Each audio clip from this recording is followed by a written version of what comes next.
Kumusta mga brad? Sa ginanap nga pong motorcycle show doon sa bansang Malaysia, marami po talagang motor ang bumida. May mga kilalang brand at meron din pong hindi mga kilalang brand. Sa madaling salita, yung mga hindi nga po kilalang brand ay galing China or made in China. At isa na nga po dito ang brand na SMW. At itong brand nga po na ito ay originally galing naman talaga sa bansang Italy. Italian brand po talaga siya. Kaso nangyari nga po nalugi at na-bankrupt. At muli nga po itong binuhay ng mga Chinese. Kaya sila na pong nagmamayari nito ngayon. At yung motor na pinoproduce nga po ng brand na ito ay nanggaling na sa China. Pero kahit nga po sabihin natin galing na siya sa China, hindi po natin masabing low quality siya. Kasi nga ultimo yung mga Japanese brand nagre-rebrand na rin ng galing sa China. Kaya sigurado may bilang na rin sila. At isa nga po sa mga motor na mainit sa mata ng mga tao ngayon, wala iba kundi itong Underbone na ito, na mayroon nga pong kakaibang itsura. Kung titignan nga po natin yung design niya, para siyang inspired doon sa Underbone concept ni Yamaha, yung F155 nila, na sinasabi nga pong magiging future sniper. Pero ang pinakamalapit nga po talaga sa pagmumukha niya, walang iba kundi ang Rossi Neptune 125. Na yung pagmumukha naman po ng Rossi Neptune ay parang inspired din doon sa Yamaha X1R. So balik pa rin talaga kay Yamaha.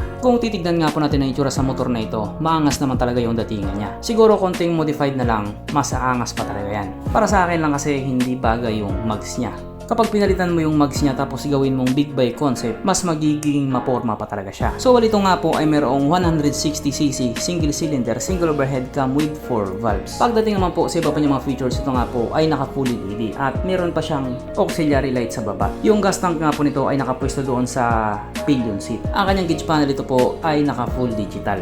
At ayon nga po sa mga tao doon sa Malaysia, ito nga daw po ay naka dual channel ABS. Kung sakaling totoo man po, aba matindi. At isa nga din po sa mga sabi kong nagpaangas sa kanya, yung naked handlebar niya. Iba talaga kasi yung dating ng motor kapag naka-naked handlebar. Malinis siyang tignan. Kung sakaling makarating nga po ang motor na ito dito sa Pilipinas, panigurado marami agad ang hamon sa kakayahan niya. At kung hindi man si Rusi ang maglalabas nito, pwede rin si Skygo, pwede rin si Motorstar. Hindi na po kasi talaga problema yan sa ngayon. Ang dami na po kasing mga dealer. Ang hindi lang siguro pwedeng maglabas ito na dealer is yung drug dealer. Pitingawa ka! At ang pinaka-importante nga po sa lahat is kung magkano yung magiging presyo niya kung sakaling ilabas siya dito sa atin. Kasi doon talaga nagmamatter ang lahat. Kapag binigyan po kasi na ng presyo niya na parang sumasabay na rin sa mga Japanese brand, baka mag-aalangan na rin ng tao dyan. Yun pa naman ang kadalasang mindset ng mga tao na kapag Chinese brand ka, bawal kang or wala kang karapatang magtaas ng presyo.